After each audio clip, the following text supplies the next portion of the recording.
So what actually happens after playing 10,000 hours of guitar?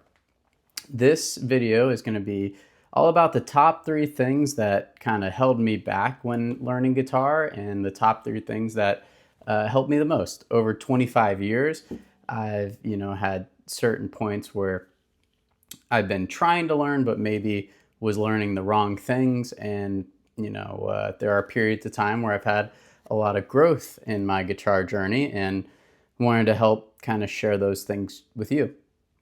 So, my aspirations for this instrument aren't really huge.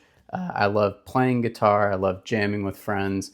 I create music from time to time, but generally speaking, it's a lifelong journey for me. And for you, it might be different. You might want to be, at the point where you're playing live shows or have specific goals in mind. But for me, I've always just been interested in music, and guitar has been my instrument of choice.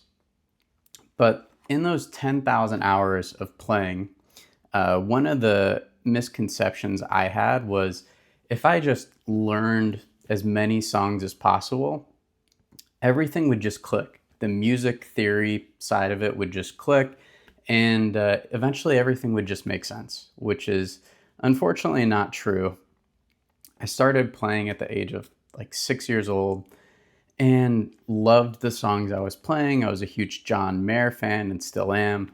All the 90s rock, alternative rock songs helped me, and they still are with me today. But unfortunately, from like a musicality perspective, if I learned songs and just didn't practice them or break down really what, the chords meant in each song, then it would kind of get forgotten as fast as I would learn it. So, of the hundreds or maybe thousands of songs I've learned, only tens of them have really stuck with me. And, that's kind of number one is don't think that just because you're learning to play songs, that, the music side of the instrument will just click. You can have fun with it if that's your goal, is just to learn some songs and play and jam. That's totally fine. But the second thing that kind of held me back was skipping through kind of major developments with the music. So when I was learning guitar, YouTube was starting to come about and tabs were very popular. So unlike people that learned the instrument in like the 70s and 80s or 60s or any time before kind of the internet age, you had to learn it by ear. You would listen to a record and sit there and eventually work out what were the components of a song or a solo. So by the time I started learning guitar, you could kind of cheat your way through learning a song and just pull up the tablature or just have somebody on YouTube teach you the song real quick. And unfortunately, those ways of learning don't really make you a better player or help you in your journey overall. It could help with the technical parts of playing. I was able to learn songs, and eventually you're able to learn songs faster and you're able to sound clearer. So there are some components that definitely help, from like a chord voicing and just playability standpoint.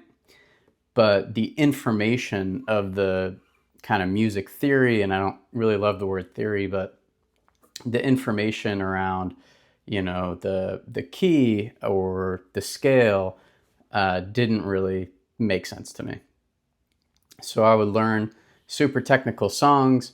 Andy McKee was one of my favorite guitarists, and these were all like kind of just like instrumental fingerstyle guitar songs. But I was able to play them, and after many, many days and weeks of practice, I would get a song down. But after weeks or months of without playing it, I would just forget it. So what I mean by don't skip key developments is, If you're not, for an example, so comfortable with the pentatonic scale, don't worry about the major scale yet.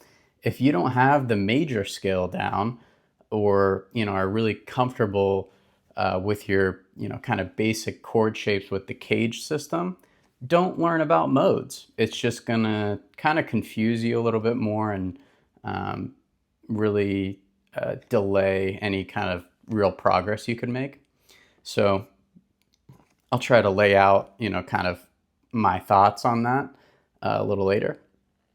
But the last thing I would say, you should, the misconception I had was I could be self-taught. It was kind of a badge of honor. I didn't have a guitar teacher for long periods of time. But in reality, every time I've had a guitar teacher, and I've had probably a few over the 25 years, each one of them have brought, amazing different perspectives and learnings that I wouldn't have come across otherwise. So I have them to thank. And if I didn't seek out professional help, then, I would probably be less educated and less far along than I would like to be. So let's talk about the three things that helped a lot in the 10,000 hours. One was focusing on your basic chord shapes. So we learn these, really basic shapes like the C shape, A shape, G shape, E shape, and D shape. But, a lot of people kind of, me included, put them in a box and was like, oh, well, I learned those. They don't really mean anything. I'm on to bigger and better things like jazz chords or just different learnings. I'm, onto the scales now. Those open chord shapes are just for beginners, or they're not really for me anymore. But truthfully, when it comes to soloing, those open chord shapes have been the biggest eye opener for me. So when you're looking at your major scale or your pentatonic, those open chord shapes exist in every single hand position. And those are the chord tones. When you're soloing, the 1, the 3, and the 5 of that chord are your target notes. Those are what are going to outline the chord. So I kind of didn't realize that, and would learn these major scales, minor scales, pentatonics, and they just kind of looked like patterns or just dots on a fretboard. But that kind of brings me into my second thing that's helped me a lot, is actually spelling out your chords. When you learn different solos or songs, don't just call this an F major. Really make sure you understand the components of F major. There's an F, a C, which is the 5. So we have the root, the 1, the 5. Then you have the 1 again. But then you have the A note, which is the major third of F. And, for a long time, I would just play chords and not really know, oh, well, I'm playing a D major. There's, the F sharp is the major third. I just kind of wrote it off and just was, more concerned with, yeah, I have a D major chord down, not, really concerned of what the perfect fifth is or what the major third or minor third was. And the more you start to spell out the chords you're playing, the easier this stuff becomes. I would equate it to, watching maybe like a Spanish soap opera. And, a lot of people would say that, if you watch a lot of Spanish soap operas, you'd eventually pick up some stuff and could maybe learn how to speak Spanish. But in reality, you might learn a word or a couple phrases. And, the fact is that until you sit there and like spell out these words and start to put sentences together, you're probably never going to speak Spanish. It might take you 10,000 hours of watching Spanish soap operas to, start to learn some basic conversation. So how to really speed up the learning process is when you're learning a song, take the chords that are in it and make sure that you understand, what the root note is, its third and its fifth, and it'll just become easier and easier. So, if you're playing B flat major, we know we have B flat, we have an F note, we have B flat again, and then we have this D. Or that's, B flat. So we have B, D, and F, or B flat, D, and F. I'm kind of messing that up, but you get the point. I can spell out B flat major. It's a very uncommon chord. It's mostly used in like blues music or like especially piano. But there are some chords that you're just not going to run into a lot, like B flat. And to even be able to spell it out, it's really helpful. And then the last thing that absolutely changed the way I look at the guitar and play is playing over the chord changes. So I have a looper and I love to improvise and jam, especially if, I have a friend over and we're jamming. Doing solos and improvising is always super fun. But I was under the impression that when we were playing in G major and we played a 1-4-5 that went to C and then eventually D, that I would just play the G major scale. Better yet, I would play the E minor pentatonic for everything, no matter what the chord was. I just thought that, all those notes are in each one of those chords, so it must just fit. In reality, when I go and play a C chord, I want to highlight certain notes that might not be a part of, or they would be a part, but not really at the top of my mind when I'm playing an E minor pentatonic or a G major pentatonic. So when you switch to a chord and a chord progression, that's kind of your opportunity to highlight that new chord. So when you're phrasing and coming up with licks, try to start to see those chord tones for that chord.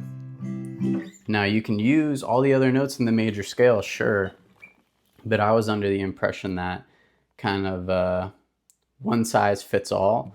When I played over a song with 4 different chords in it, all I had to do was play the scale of the one chord and it would just, figure itself out. But unfortunately, that's not the best way to look at it, and kind of held me back for a long time. And now that I'm starting to look at the guitar differently, to say that when I'm soloing, start to solo over the chord you're playing over, because that's going to just give it more of a better context and kind of appeal to the listener's ear a little bit better.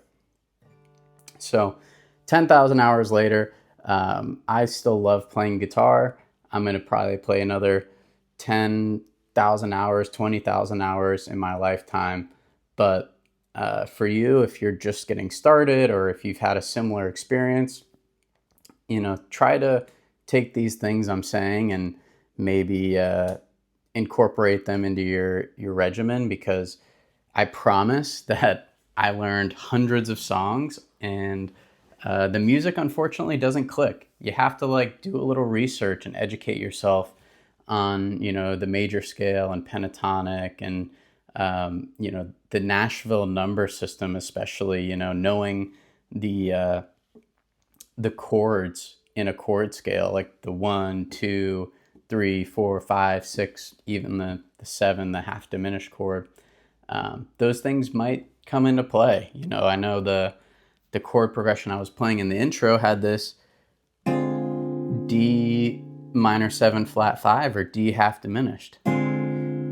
It's a cool chord in the right context, But everything's kind of important, but it's always good to don't skip major developmental kind of stages in learning guitar. If you have your open chords down, great. Move on to bar chords. Once you've got the bar chords down, work on the caged system, and that means taking these open chord shapes and moving them through the guitar so you could play the same chord all across the neck and in the 5 hand positions. Right there, I just played C, C, C, C, and C. All the same chord. So those are like the first steps. Once you get past that, where you're able to start to use the cage system and even see your chord progressions kind of in each hand position, then start to learn the pentatonic scale. Once you've got the major and minor pentatonic down, then move on to the major scale. Once you've got the major scale down, start to work on the blues. The 12 bar blues is going to be your best friend. It's seriously one of the best kind of progressions and things to jam over. So if you go into any bar where they're playing blues music, that 12 bar blues is going to be played for centuries to come, and it's been played for over 100 years, and it's kind of here to stay.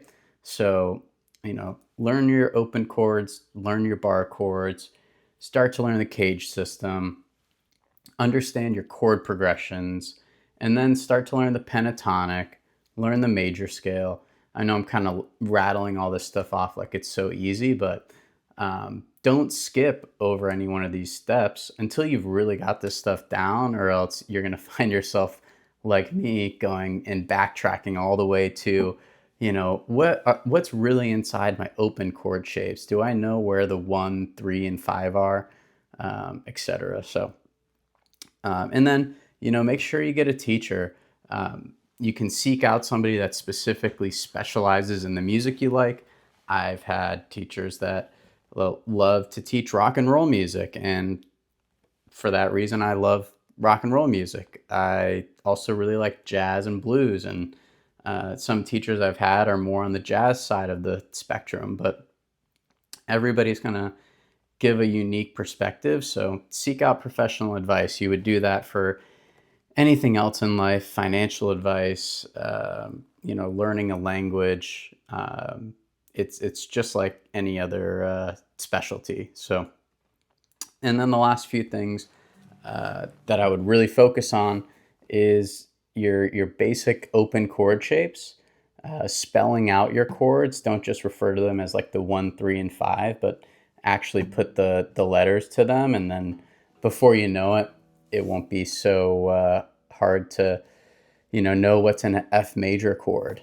For me, I would have to sit there and like count on my hand until finally I'm like starting to understand.